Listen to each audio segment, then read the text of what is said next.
The indigenous life forms are going to love this, Lieutenant Commander Ren Douglas muttered, kicking a small stone across the gray, dusty surface of Kepler 442c. The rock skittered pathetically for about 2 meters before disappearing into a fine cloud of ash. Nothing says we come in peace like 100 heavily armed colonists trampling all over your pristine hellscape. Captain Eliza Walsh shot him a withering look. Need I remind you, Lieutenant Commander, that our extensive drone surveys showed no signs of intelligent life? Yeah, well, extensive drone surveys also claimed this place was terraforming ready and minimally volcanic. Ren gestured broadly at the ash-covered landscape and the 3 active volcanoes visible on the horizon. I'm starting to think our extensive drone surveys might just be extensively full of shit. The rest of the advanced team, 12 men and women in environmental suits whose designs clearly prioritized function over fashion, spread out across the landing site. Their footsteps kicked up little puffs of gray dust that hung in the air longer than they should have, a testament to the planet's slightly lower gravity. Command decided this was our best option after Proxima Centauri b turned out to be a radiation-soaked nightmare, Walsh reminded him. Unless you'd prefer to turn the colony ships around and try to make it back to our thoroughly ruined Earth.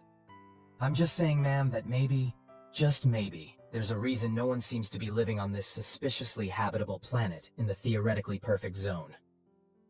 Ren tapped his helmet for emphasis, leaving a smudge on the faceplate that would annoy him for hours. Like, oh, I don't know, the fact that the entire surface is covered in volcanic ash?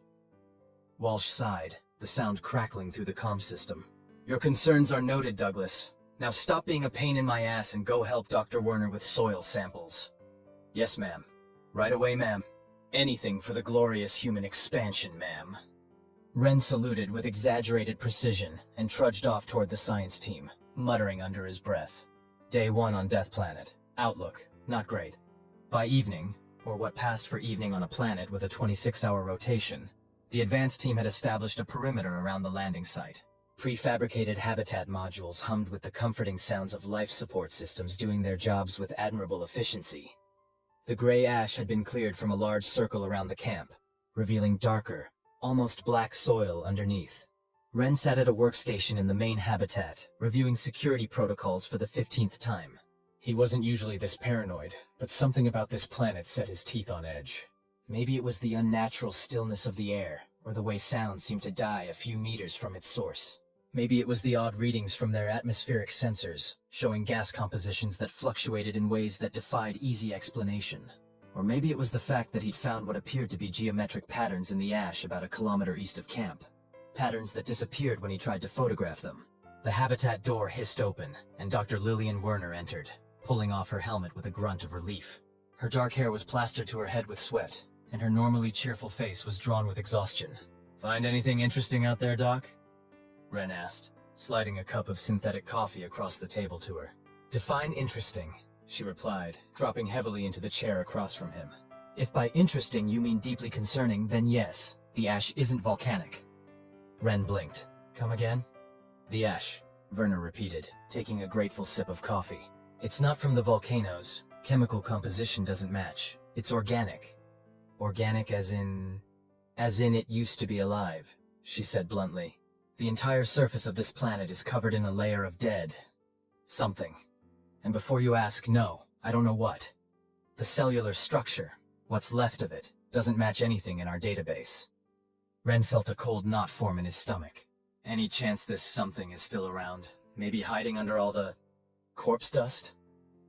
Werner's laugh was hollow. That's the million-credit question, isn't it?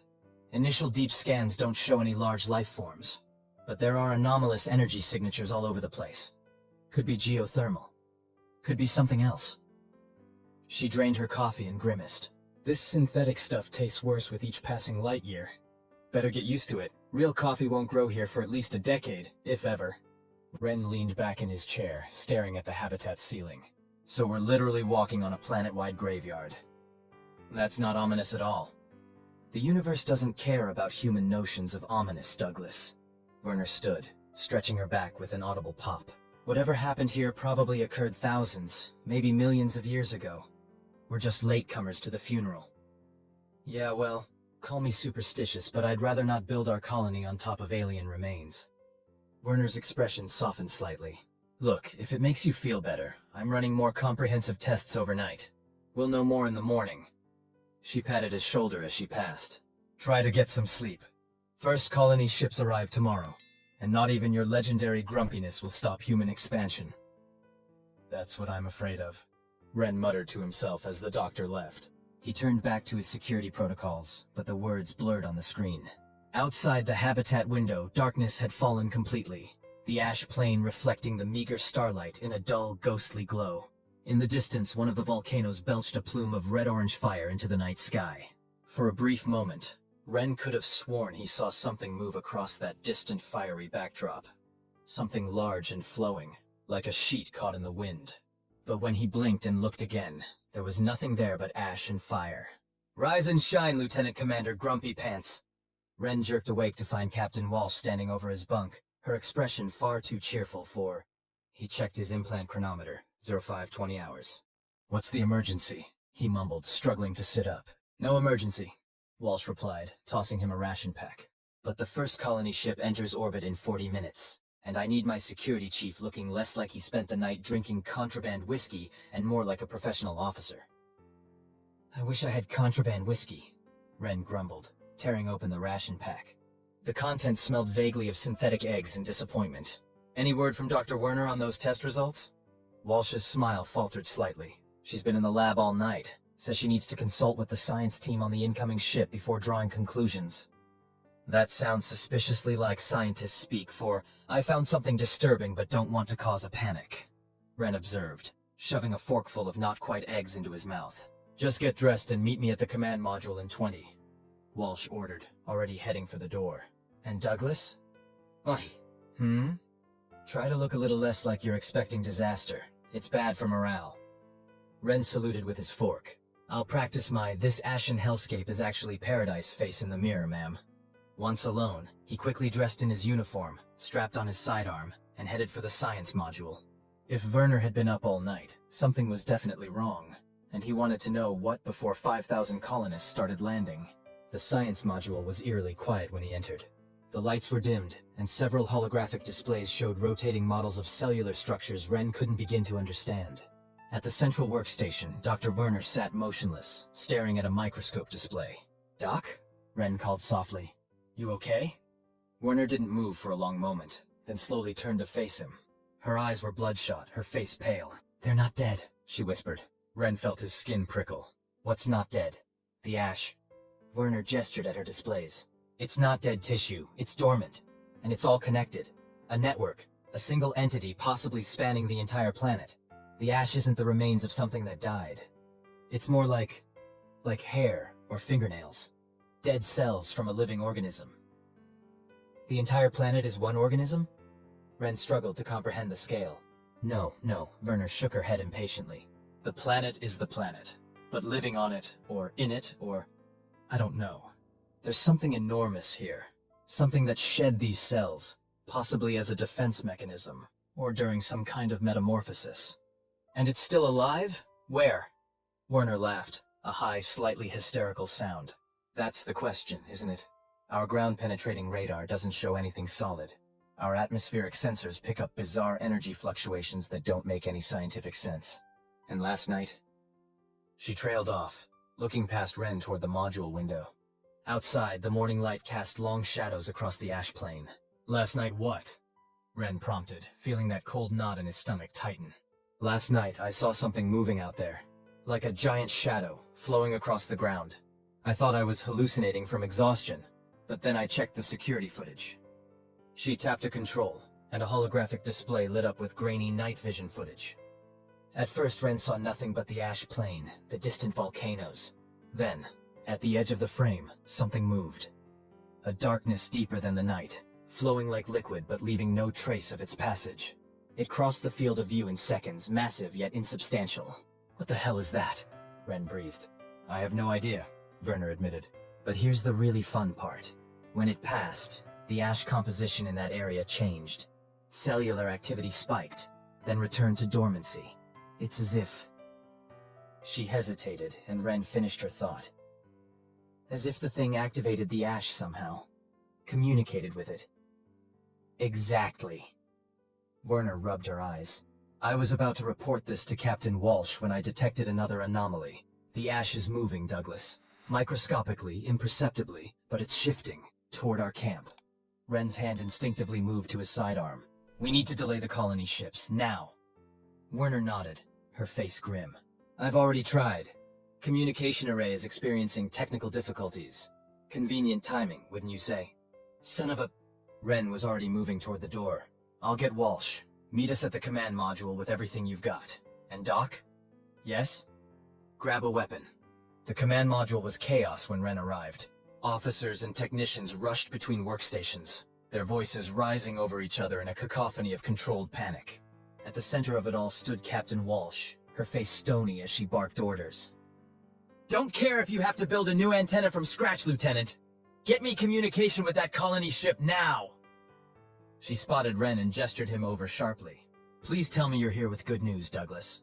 Depends on your definition of good, Ren replied grimly. Werner's on her way with evidence, but the short version is, there's something alive on this planet. It's big, it's potentially hostile, and the ash is somehow connected to it. Walsh's expression didn't change, but Ren saw her knuckles whiten as she gripped the edge of the command console. And you believe this? Assessment? I saw the footage myself. There's something out there, and it's noticed us. Even if that's true, Walsh said, lowering her voice, we have 5,000 colonists about to enter orbit with nowhere else to go. This planet was our last viable option. Unknown, Captain. Nothing registered on approach. It's as if the ground itself attacked us. The habitat shuddered again, less violently this time, but more persistently, like something was pressing against it from all sides. Ren drew his sidearm. Captain, we need to evacuate, now. Get everyone to the landing shuttles. Walsh hesitated only a moment before nodding. Sound evacuation protocols. All personnel to emergency stations. Priority 1, re-establish communication with the colony ship. As the alarm began to sound, Ren grabbed Werner's arm. What are we dealing with here, Doc? How do we fight it? Werner shook her head, eyes wide. I don't think we can. Whatever this is, it's not just big. It's complex, intelligent. The ash isn't just dormant cells. It's more like neurons. Billions of them, spread across the entire planet. You're saying the planet itself is sentient? Ren asked incredulously. Not the planet, something living on or in the planet. Something that can manipulate matter in ways we don't understand. Werner's voice shook slightly. And I think we just woke it up. The evacuation was going badly. 2 of the 5 landing shuttles were inoperable, their systems mysteriously offline. The remaining 3 were being loaded with personnel and essential equipment, but the process was painfully slow. Ren stood at the habitat airlock, directing traffic and trying to maintain order as the structure around them continued to shudder and groan. Outside, through the reinforced viewport, he could see the ash plane rippling in concentric waves centered on their position. How much longer? He shouted into his comm to the shuttle bay supervisor. 15 minutes minimum, came the harried reply. Engineering is still trying to salvage the backup communication array. Without it, we can't warn the colony ship. Ren swore colorfully. 15 minutes might as well be 15 years if the habitat's structural integrity failed. Dr. Werner appeared at his side, lugging a heavy case of equipment. I need to get these samples on board, she panted. They're our only hope of understanding what's happening. Understanding can wait until we're safely in orbit, Ren replied, taking the case from her and passing it to a waiting crew member. Any brilliant insights in the last 10 minutes? Werner shook her head, then froze, staring out the viewport. Oh my god, she whispered. Better 5,000 people stuck in orbit than 5,000 corpses on the ground, Ren countered. Walsh opened her mouth to respond when the command module door slid open, and Dr. Werner rushed in, tablet in hand, followed by 2 security officers carrying what looked like scientific equipment. Captain, Werner said without preamble, we have a serious problem. So I've heard, Walsh replied dryly. Show me this evidence. Werner connected her tablet to the main display, and the security footage began to play. The command module fell silent as everyone watched the dark, flowing shape move across the ash plane. What exactly am I looking at, Doctor? Walsh asked when the footage ended. Unknown, Werner admitted. But whatever it is, it's affecting the ash. She switched the display to microscopic imagery. These cells were dormant, essentially hibernating. But after that thing passed by, they became temporarily active. They're communicating somehow. Communicating what? One of the junior officers asked. Werner's face was grave. If I had to guess, our presence. A heavy silence fell over the command module, broken only by the persistent beeping of the malfunctioning communication array. How dangerous is this entity? Walsh finally asked. Again unknown, Werner replied. But there's more. She gestured to the equipment her security escort had brought. These are atmospheric sensors. We've been detecting unusual energy patterns since landing, but in the last 6 hours they've increased exponentially. And they're concentric, centering on our position. Meaning? Walsh prompted. Meaning something is closing in on us from all sides, Ren translated grimly. As if on cue, the habitat's external sensors began to wail.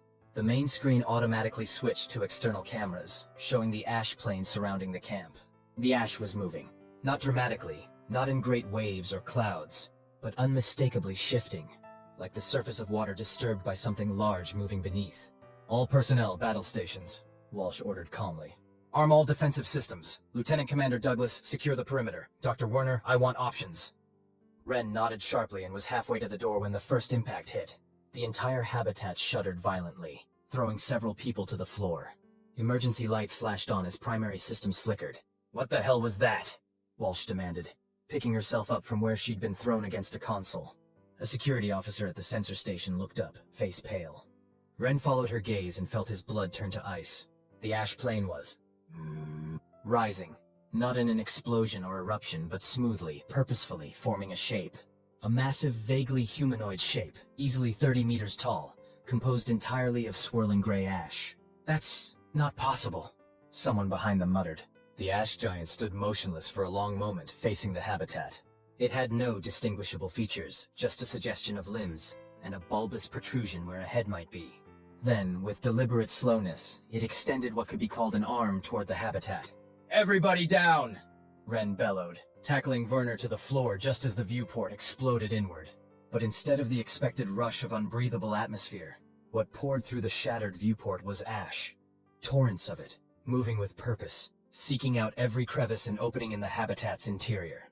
Ren scrambled to his feet, pulling Werner up with him. Go! He shouted, pushing her toward the inner airlock door. Get to the shuttles! All around them, people were running, screaming as the ash pursued them, wrapping around limbs, seeping into environmental suits at the seams. Those caught collapsed almost immediately, their bodies going rigid as the ash covered them completely. Werner stumbled through the inner airlock, Ren right behind her, both gasping for breath. He slammed his fist on the emergency seal button, and thick metal doors slid closed, temporarily blocking the advancing ash. What the hell is happening? Werner managed between breaths. Questions later, Ren grunted, grabbing her arm and pulling her down the corridor toward the shuttle bay. Run now.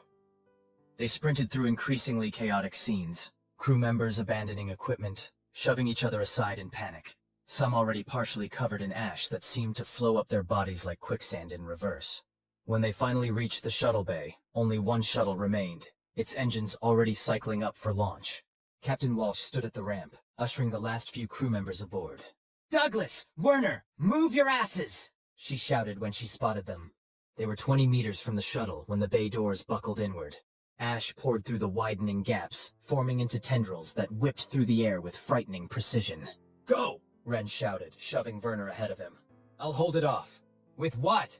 Werner cried, even as she stumbled forward. Good question, Ren thought grimly. His sidearm was worse than useless against something like this. Still, he drew it and fired several shots into the largest ash tendril, more out of desperate instinct than any tactical consideration. To his shock, the tendril recoiled, ash dispersing briefly before reforming. Not harm exactly, but some kind of reaction. Energy disrupts it! He yelled to Walsh. Use anything with an energy output! Walsh immediately understood, grabbing a plasma torch from a nearby emergency kit and igniting it. The blue-white flame cast harsh shadows across her determined face. Get Werner aboard, she ordered Ren. I'll cover your retreat. Ren knew better than to argue with that tone. He seized Werner's arm and half-dragged her toward the shuttle ramp as Walsh advanced on the encroaching ash, sweeping the plasma torch in wide arcs that caused the tendrils to withdraw momentarily. Once Werner was safely aboard, Ren turned back. Captain, now! Walsh began backing toward the shuttle, plasma torch still extended. She was 5 meters away when one of the overhead conduits burst, raining sparks down on the bay floor. In that momentary distraction, an ash tendril whipped around her ankle and yanked. Walsh went down hard, the plasma torch skittering across the floor. Immediately, ash began flowing up her body. No! Ren lunged forward, but strong hands grabbed him from behind, the shuttle pilot and another crew member, pulling him back onto the ramp. We have to go! The pilot shouted. The whole structure is coming down! Walsh locked eyes with Ren as the ash reached her chest. Tell them, she gasped, her voice already strained. Tell them what's here. Don't let them... The ash covered her face, cutting off her final words.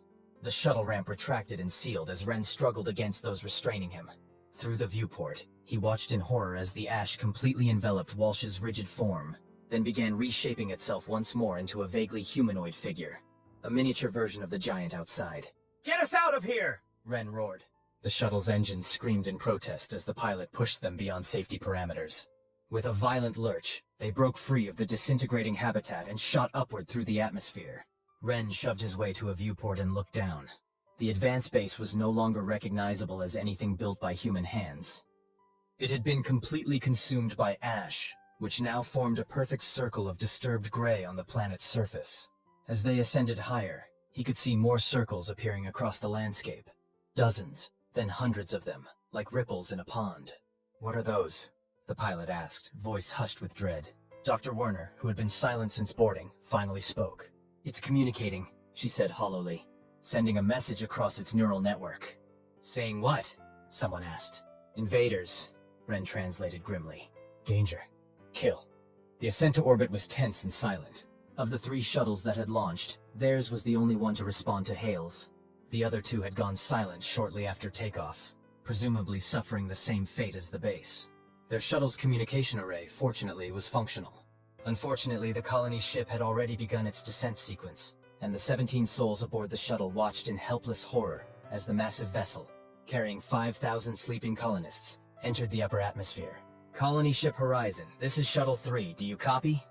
The communications officer repeated for the dozenth time. Emergency protocol Alpha 7 Gamma. Abort descent. Repeat, abort descent. No response came, just the same static that had greeted all their previous attempts. They're being jammed, Ren said flatly. Same as we were. But how? Werner asked. We're well above the atmosphere now. Whatever that thing is shouldn't be able to affect our communications from this distance. Tell that to the ash giant currently rearranging the laws of physics down there. Ren replied bitterly. The communications officer tried again, voice cracking with desperation. Horizon, please respond. You are descending into a hostile environment. All ground personnel have been lost. Do not land. More static. On the main view screen, they could see the colony ship's heat shield beginning to glow as it hit the denser layers of atmosphere. Can we intercept? Ren asked the pilot. The woman shook her head grimly. Not a chance. Their descent vector will put them on the opposite side of the planet from our position. By the time we could reposition, they'll have landed. Ren slammed his fist against a bulkhead.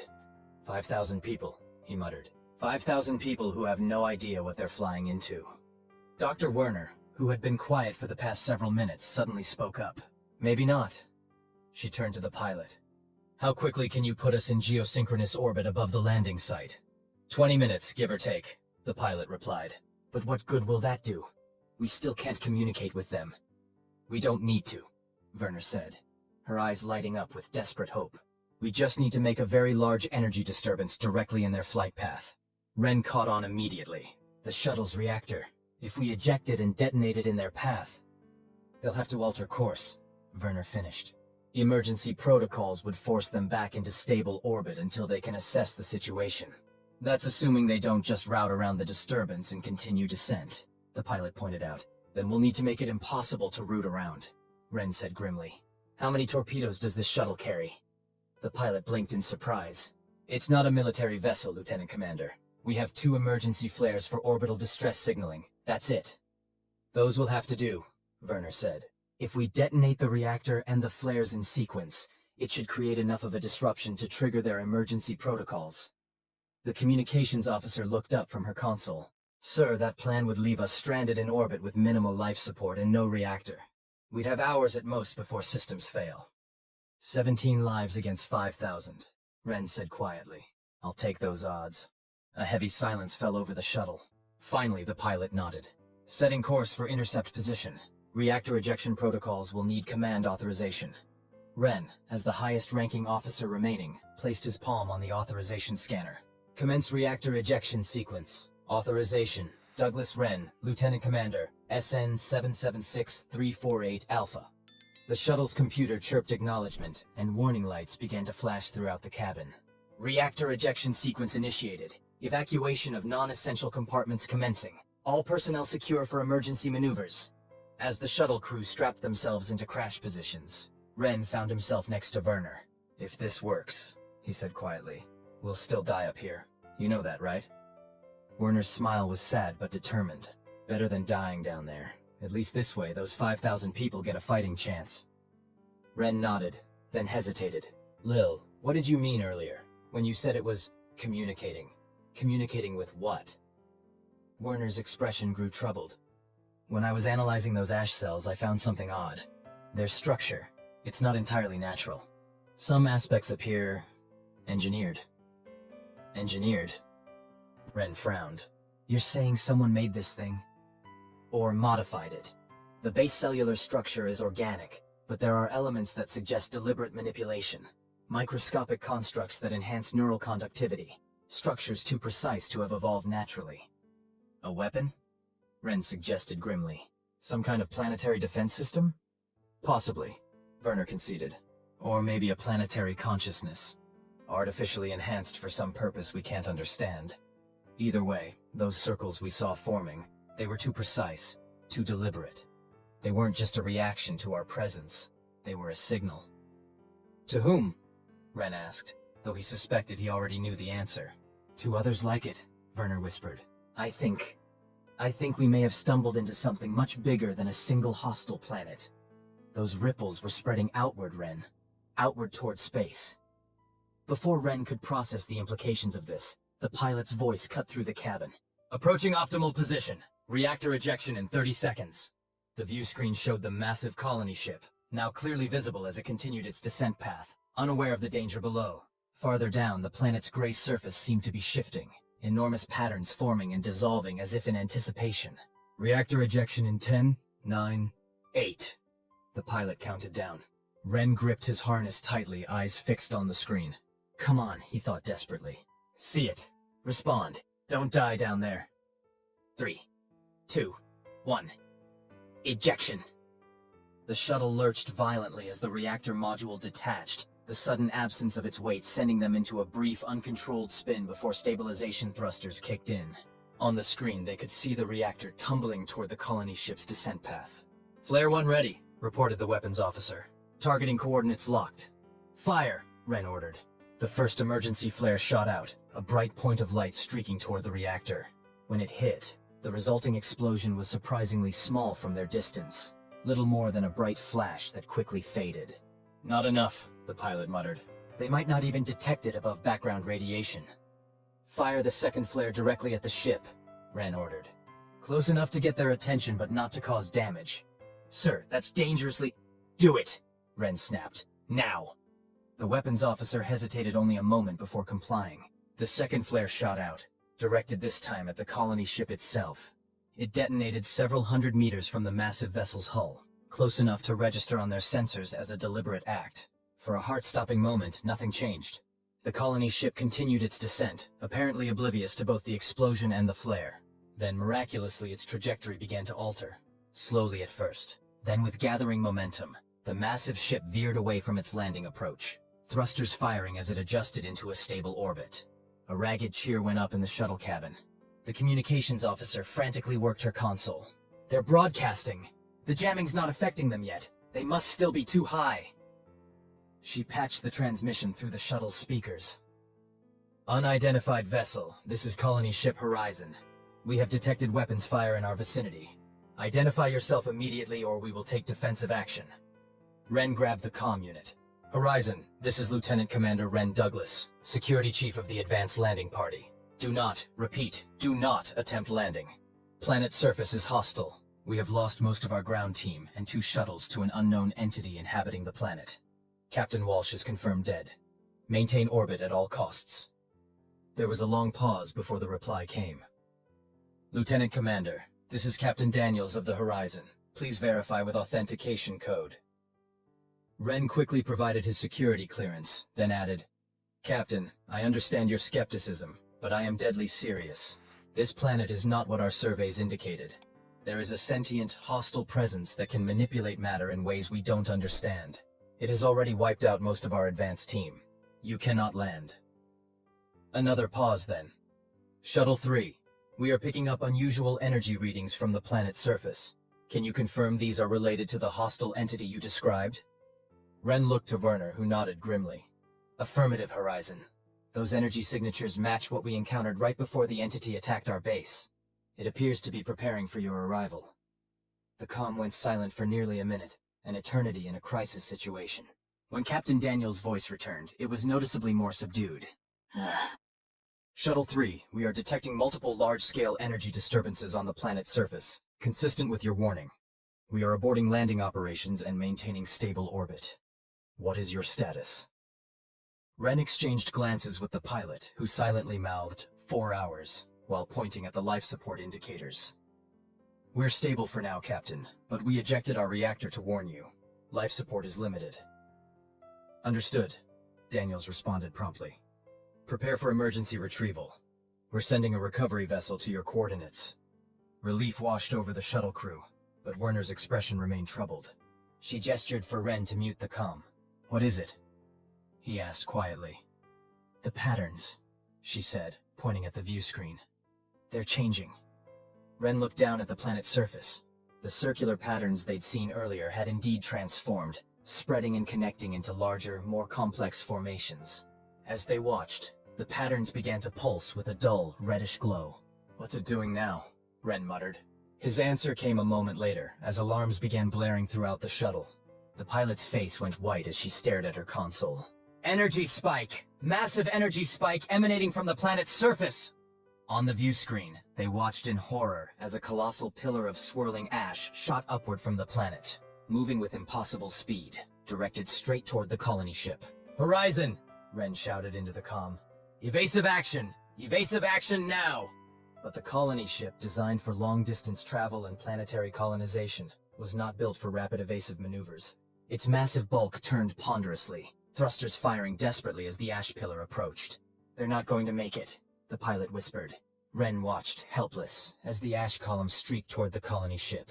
But at the last possible moment, something unexpected happened. The Horizon's emergency defense systems activated, firing a burst of energy directly into the oncoming threat.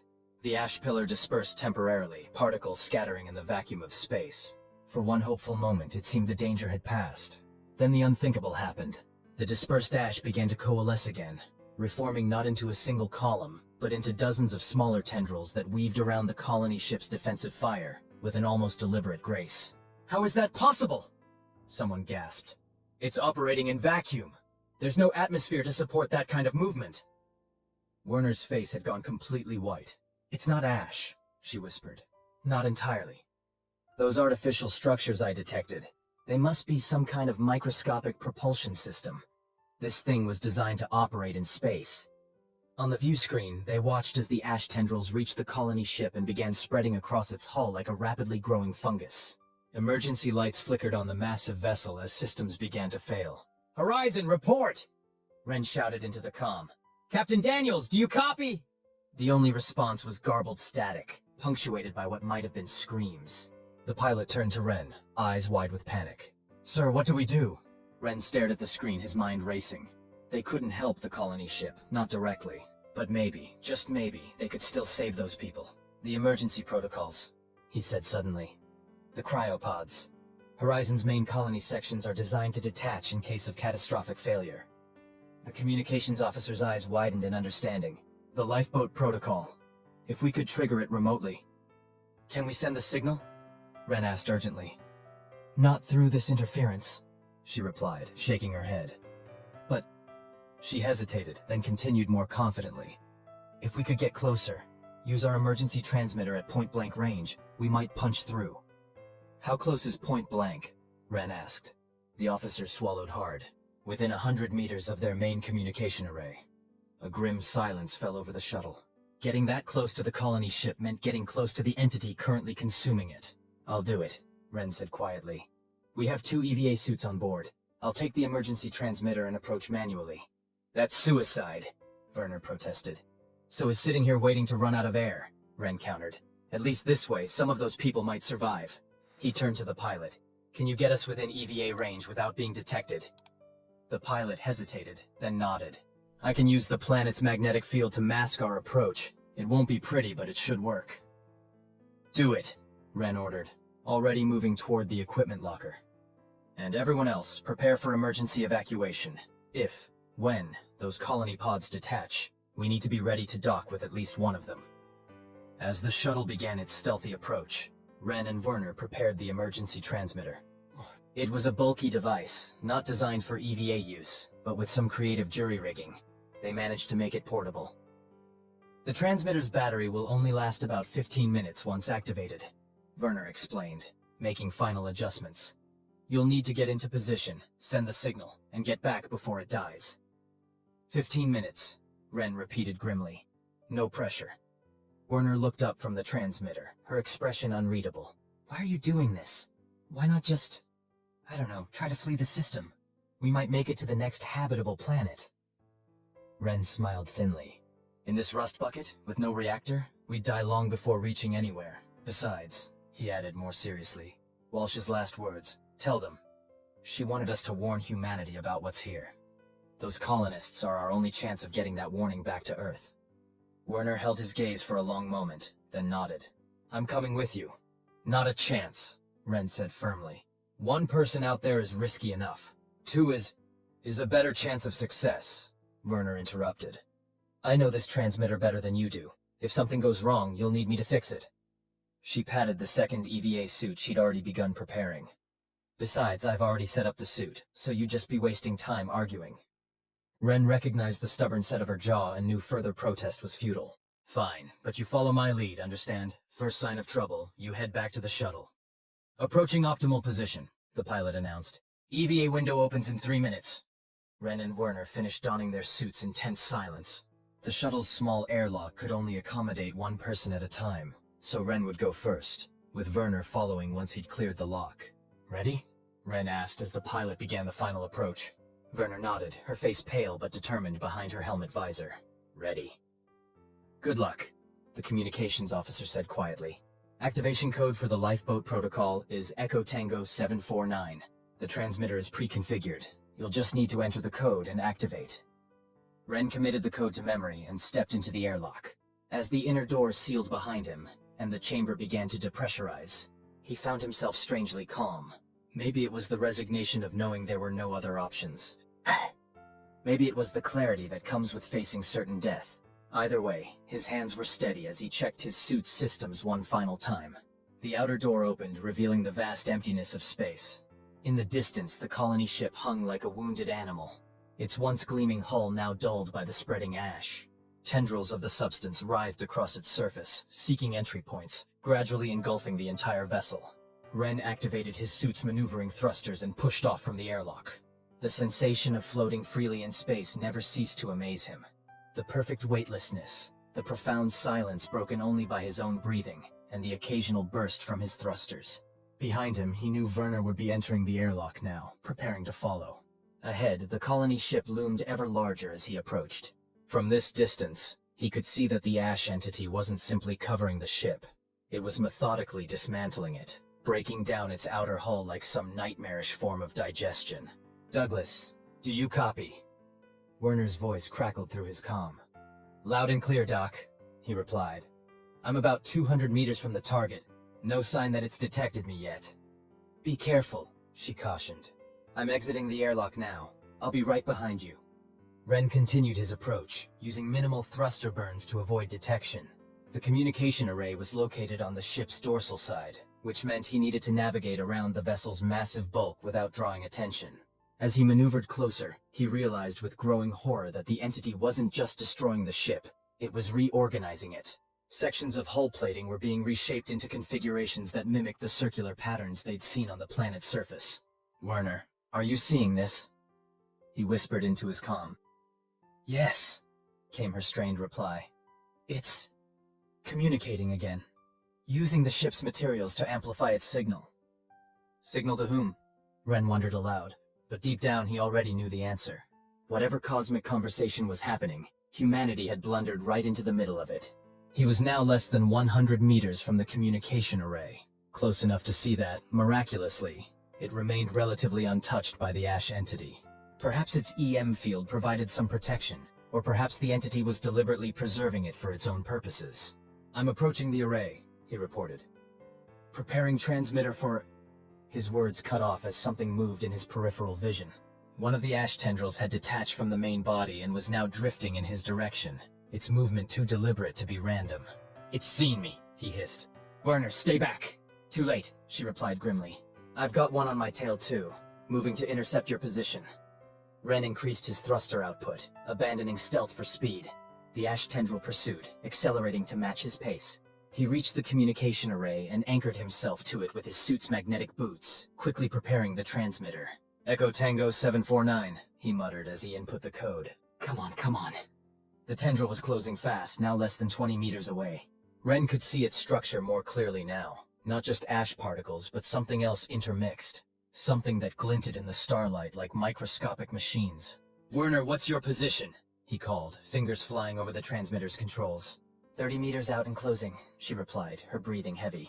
"My pursuer is right behind me. Don't wait for me. Activate the transmitter." Ren hesitated, his finger hovering over the activation button. He couldn't leave her out there alone. The decision was made for him as Werner suddenly appeared, jetting the final distance to the array.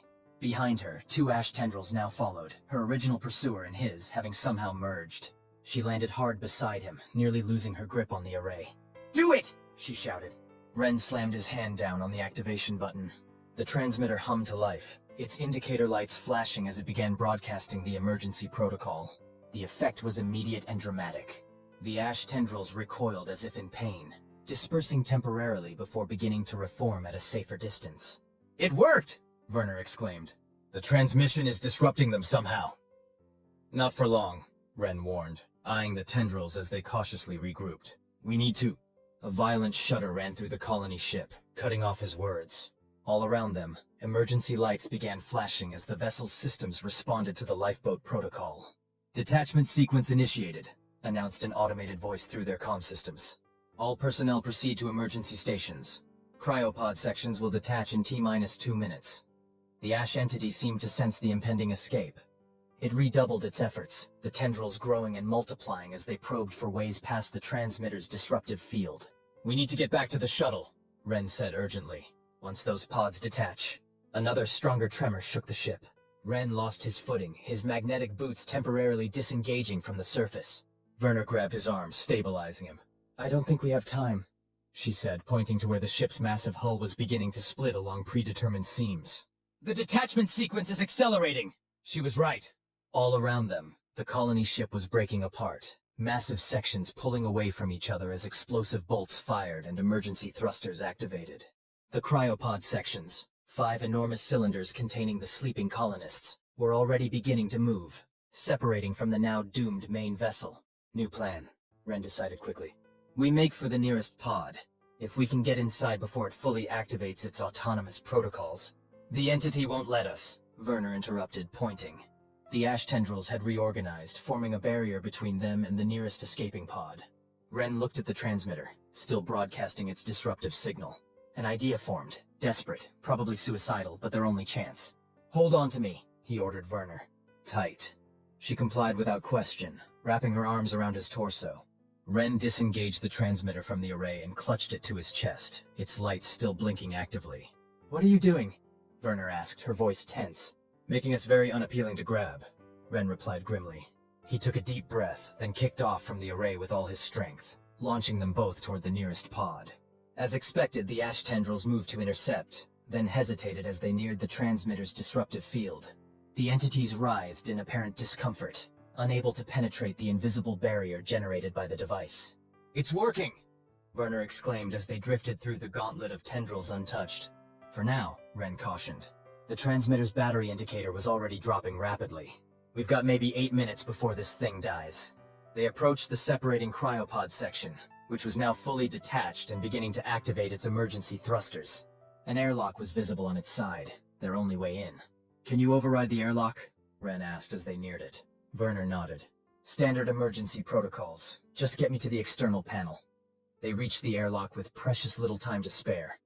As Werner worked on the override, Ren kept watch on the ash tendrils, which had regrouped and were now cautiously following them, maintaining a safe distance from the transmitter's field.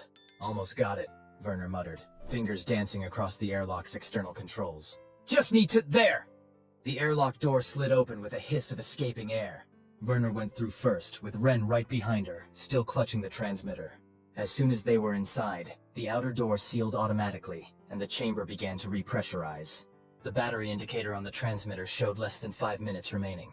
Beyond the airlock's small viewport, Ren could see the ash tendrils converging on their position, no longer held at bay now that the transmitter's field was contained within the airlock. "We need to move," he urged as soon as the inner door unlocked. "Once this transmitter dies, that thing will be right through the hull." They pushed into the cryopod section, finding themselves in a long corridor lined with hundreds of cryogenic chambers, each containing a sleeping colonist. Emergency lighting cast everything in an eerie red glow as automated systems managed the pod's escape trajectory. "Command center should be this way," Werner said, pointing toward the front of the section. They moved as quickly as possible in the artificial gravity, which had stabilized at about half of Earth normal. The transmitter's battery indicator continued its inexorable countdown. When they reached the command center, they found it empty of conscious personnel, as expected, since the entire crew would have been in cryosleep during transit. Automated systems controlled everything, with holographic displays showing the pod's status and the positions of the other 4 pods, all moving away from the disintegrating colony ship in different directions. "We need to contact the shuttle," Ren said, moving to the communication console. "Let them know which pod we're on." Werner, meanwhile, went straight to the defense systems terminal. "First things first," she said grimly. "We need to protect ourselves from our ashy friend out there." As Ren established contact with the shuttle, Werner activated the pod's defensive countermeasures, normally designed to protect against space debris, but now repurposed against a far more intelligent threat. "Shuttle 3, this is Douglas," Ren said once the connection was established. "Werner and I are aboard Cryopod Section 2. Transmitter is almost dead. Expect company very soon." "Copy that," came the pilot's relieved voice. "We see you. Moving to intercept." "ETA 4 minutes. We may not have 4 minutes," Ren replied, glancing at the transmitter, now down to its final 60 seconds. On the pod's external cameras, the ash tendrils had reached the airlock and were probing its seams, seeking entry.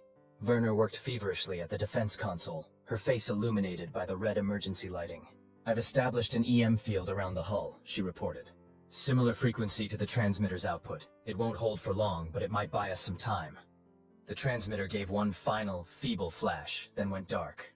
Immediately, alarms began blaring throughout the pod as the external sensors detected hull breach attempts. "Multiple intrusion points detected," announced the pod's AI in a calm voice that belied the danger. "Emergency protocols engaged. Warning, unknown substance detected in airlock system." "Seal off this section," Ren ordered the AI. "Direct all power to the EM field." On the external cameras, they could see the shuttle approaching rapidly, maneuvering to dock with their pod. At the same time, the ash tendrils had penetrated the airlock and were beginning to flow into the pod's interior corridors. "Internal bulkhead sealed," the AI reported. "Unknown substance contained in sections 12 through 15. Warning, substance exhibits unusual properties. Standard containment may not be sufficient." "No kidding," Ren muttered. He turned to Werner. "Options?" She didn't look up from her console. "I'm rerouting power from the cryosystems in the affected sections. If we can create a strong enough EM pulse, we might be able to disrupt whatever those microscopic machines are. That'll wake up the colonists in those sections," Ren pointed out. "Better awake than consumed," Werner replied grimly. The shuttle was now less than 100 meters away, preparing for docking procedures. On the internal cameras, they could see the ash substance flowing through the sealed sections with terrifying purposefulness, surrounding the cryopods, examining them. "I don't think it's trying to consume the colonists," Werner said suddenly, watching the footage.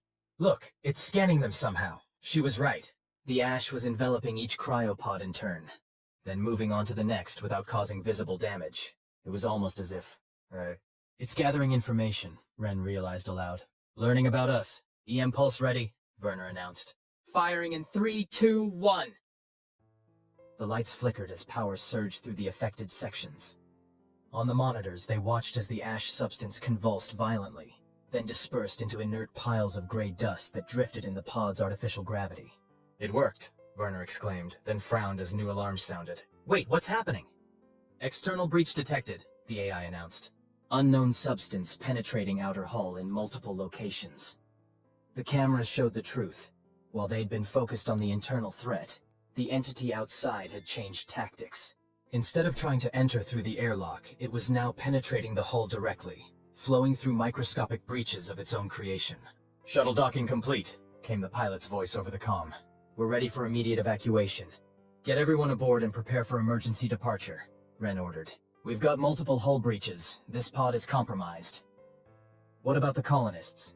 Werner asked, gesturing to the cryopods surrounding them. Ren looked at the pod's diagnostic display. Of the 1,000 colonists in this section, over 200 were in the compromised areas, their cryosystems already failing due to the power diversion. The rest remained in stable hibernation. We take as many as we can, he decided, starting with those already waking up. The next 15 minutes were a blur of desperate activity. The shuttle crew, now aboard the pod, helped Ren and Werner evacuate the waking colonists. The confused, disoriented people were herded toward the docking port, many still shivering from the effects of cryosleep. All the while, the entity continued its inexorable advance through the pod's systems. The EM field slowed it, but couldn't stop it completely. Section by section, the ash substance spread, examining, learning, communicating in its incomprehensible way. That's the last of the awakened ones, Werner reported as they helped a young man through the docking port. The rest are still in deep cryo. We'd kill them trying to disconnect them without proper procedures. Ren nodded grimly. Then we've done all we can. Seal the docking port. As the last hatch closed between the pod and the shuttle, Ren looked back at the internal camera feeds. The ash had reached the command center now, swirling in complex patterns across the consoles and displays. It moved with a purpose that seemed almost contemplative. I wonder what it wants, Werner murmured beside him, watching the same feed. I've been asking myself the same thing, Ren replied. If it just wanted to kill us, it could have done that from the start. It's like it's studying us. For what purpose? Ren shook his head. I don't know. But I get the feeling we interrupted something important down there. Something ancient and vast that's been going on long before humans ever left Earth. The shuttle disengaged from the compromised pod, thrusters firing to put distance between them.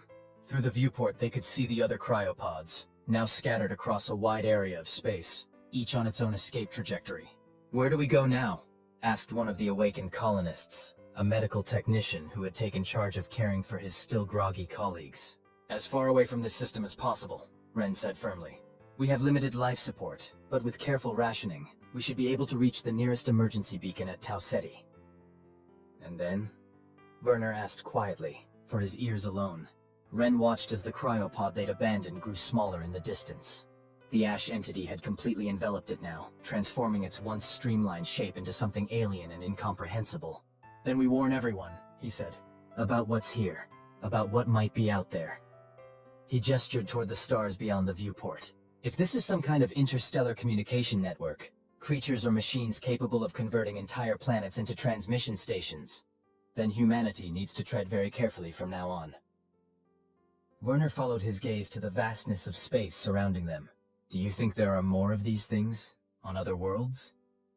I think, Ren said slowly, that we've been very lucky so far in our explorations. We've been treating the galaxy like it's empty real estate just waiting for us to move in. But the truth is, we're latecomers to a very old and complex neighborhood, and we've just introduced ourselves by stomping all over someone else's front yard. In the distance, the compromised cryopod began to change course, accelerating back toward the ashen planet. The other pods continued their separate escape paths, each carrying hundreds of sleeping colonists, who would wake to find their new home was not what they'd been promised. But they would wake, and they would survive. And perhaps, Ren thought, they would learn from this first disastrous encounter. Humanity, fuck yeah, he murmured with grim irony. Werner raised an eyebrow. Not exactly a triumphant moment for our species. No, Ren agreed. But we're still here, still fighting, still adapting. He gestured to the awakened colonists, already organizing themselves, allocating resources, planning for survival. That's our real superpower, you know. Not our technology or our intellect, but our sheer bloody-minded refusal to lie down and die. Even in the face of incomprehensible cosmic horrors? Werner asked, a hint of a smile playing at her lips. Especially then, Ren replied. He turned from the viewport to address the gathered survivors. All right, people. We've got a long journey ahead and limited supplies. Let's figure out how we're going to stay alive long enough to tell our story. As the shuttle accelerated away from the ashen planet, new patterns began to form on its surface, vast complex spirals visible even from orbit. The remaining cryopods scattered in different directions, each carrying its precious cargo of human lives and hopes. Behind them, the entity continued its inscrutable activities, perhaps already sending its warning to others of its kind across the star-strewn void. Ahead lay uncertainty, hardship, and the daunting task of redefining humanity's place in a universe suddenly revealed to be far more occupied than they had ever imagined. But they were alive, and where there was life, there was possibility. Even in the face of near extinction, humanity had snatched a partial victory from the jaws of defeat. Not through superior force or technology, but through adaptability, sacrifice, and the simple, stubborn determination to survive. Humanity, fuck yeah, indeed. 6 months later, Tau Ceti Forward Base. Ren stood at the observation window, watching shuttles ferry personnel and supplies between the orbital station and the small outpost on Tau Ceti E's surface. The planet below was nothing like Kepler 442c. Warm, wet, and teeming with simple plant-like organisms that had already been thoroughly analyzed and confirmed non-sentient. "Penny for your thoughts?" Werner asked, joining him at the window. The past months had aged her, lines of strain etched permanently around her eyes, but she moved with the same purposeful energy as always. "Just thinking about how differently we're approaching this one," Ren replied, nodding toward the careful, methodical activity below. "Micro-surveys, quarantine protocols, armed escorts for every science team. We learned our lesson," Werner said simply. "The hard way." "Did we, though?" Ren turned to face her. "The Colonial Authority still hasn't released the full report. They're calling it a tragic accident. Reactor malfunction led to the loss of the advanced team in the horizon. No mention of the entity." Werner's expression hardened. "Politics. They can't admit they sent 5,000 people to die on a planet they hadn't properly vetted. Easier to blame equipment failure. Meanwhile, they're still sending out colony ships, still claiming empty worlds for humanity." Ren shook his head in frustration. "We got lucky, Lil. We stumbled into something that was curious about us before it decided we were a threat. The next entity might not be so patient." A comfortable silence fell between them as they watched a science shuttle descend toward the planet's surface, following strict approach protocols developed after their experience. "The scans came back from the probes we sent to the neighboring systems," Werner said finally. 3 more planets with unusual ash deposits, similar energy signatures. Ren felt a chill run down his spine. "They're not isolated." "No," Werner agreed. "I think they form a network, a communication web stretched across this entire sector. And we've been blundering around in the middle of it, planting flags. Have you told the Authority?" "I've filed the reports. Whether they'll act on them." She shrugged. "You know how bureaucracy works. They're still debating whether to cancel the next wave of colony ships." Ren turned back to the window, his reflection ghostly against the backdrop of stars. "We need to go public. Tell everyone what really happened, what's really out there." "That would violate about 15 security protocols," Werner pointed out, though she didn't sound particularly concerned about it. "They'd court-martial you. Possibly both of us. Better court-martialed than responsible for another 5,000 deaths." Ren's fists clenched at his sides. "We promised to warn people, Lil. That's why we survived. That's why we fought so hard to get back." Werner studied him for a moment, then reached into her pocket and pulled out a small data chip. "Full copies of all my research. Unredacted footage from our suit cameras. Everything the Authority doesn't want made public." She pressed it into his hand. "I figured you'd say something like this eventually." Ren stared at the chip, then back at her. "You'll be implicated too." "Good," she said firmly. "I'm tired of pretending it never happened. Of watching them make the same mistakes that got our friends killed." He pocketed the chip carefully. "This won't make us popular." "Popularity was never my strong suit anyway," Werner replied with a thin smile. "Besides, someone has to be the voice of caution in humanity's headlong rush to colonize everything in sight." "The canary in the coal mine," Ren murmured. "Exactly. Warning everyone that not all the darkness out there is just empty space." She looked back to the stars, her expression thoughtful. "You know what scares me most? Not that these entities exist, but that they've been out there all this time, communicating, building, evolving, and we never even noticed them. How many other intelligences are out there that don't fit our definition of life? Ren had asked himself the same question countless times over the past months. I don't know, but I think we've been dangerously arrogant to assume we're the only ones who matter. A gentle chime interrupted their conversation, the station's day cycle coming to a close. Below them, the last shuttle of the day was returning from the surface, its running lights tracing a careful path through the gathering dusk. What will you do after this? Werner asked as they turned to leave the observation deck, assuming we both get dishonorably discharged for treason. Ren considered the question. Keep exploring, I think, but differently, more carefully, with more respect for what might already be out there. He glanced at her. You? I've been offered a research position at Europa Station, she said. Studying alternative forms of life and intelligence. Seems appropriate, all things considered. The universe has a sense of humor, if nothing else, Ren observed dryly. As they walked through the station's corridors, passing other crew members who nodded in respectful acknowledgement, Ren felt the weight of the data chip in his pocket. Tomorrow he would transmit its contents across the settled worlds. Tomorrow humanity would learn that it was not alone, and that its greatest challenge might not be conquering the stars, but learning to share them. It would be a humbling lesson for a species accustomed to seeing itself as the pinnacle of creation. But perhaps humility was exactly what they needed. Humanity, fuck yeah, he whispered to himself, no longer sarcastic but contemplative. Their greatest strength had never been technological superiority or military might, but their capacity to adapt, to learn, to change in the face of new information. Now they would need that strength more than ever.